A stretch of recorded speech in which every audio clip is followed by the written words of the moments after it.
பசங்களா இப்ப இருக்கிறது மழை காலம்ன்றதுனால நிறைய பேருக்கு சளி, இரும்பல், மூக்கடைப்பு இது போல பிரச்சனை அதிகமா இருந்ததுன்னா ஒரு உரல்ல 2 வெத்தலையை பிச்சு போட்டு அதுல கொஞ்சோண்டு இஞ்சிய போட்டு அதுல 2 பல்லு பூண்டை போட்டு அப்புறம் அதுல கொஞ்சம் தொலைச்சி அது கூட 2 கற்பூரவள்ளி இலைய போட்டு அதுக்கப்புறம் எல்லாம் உரல்ல மாங்குன்னு நெச்சுக்கி அதுக்கப்புறம் அந்த சாந்தை எடுத்து ஒரு கிண்ணத்துல புழிஞ்சு விட்டோம்னா சாறு இருக்கும் பசங்களா. அந்த சாறுல கொஞ்சோண்டு தேனை கலந்து எல்லாம் கலக்கி எடுத்து குடிச்சீங்கன்னா எப்படியாப்பட்ட சளி, இரும்பல், மூக்கடைப்பு பிரச்சனை எல்லாமே சரியா போடும் பசங்களா. சரியா பசங்களா?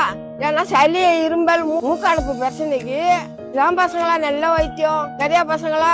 அப்ப மறக்காம உங்க யாராருக்கு சளி, இரும்பல், மூக்கடைப்பு இருக்கோ அவங்க எல்லாம் மறக்காம இந்த வைத்தியம் செஞ்சு பாருங்க பசங்களா. ஒரே வாரத்துல மூக்கடைப்பு, சளி, இரும்பல் எல்லாம் சரியா போடும் பசங்களா. சரியா பசங்களா? பாய்.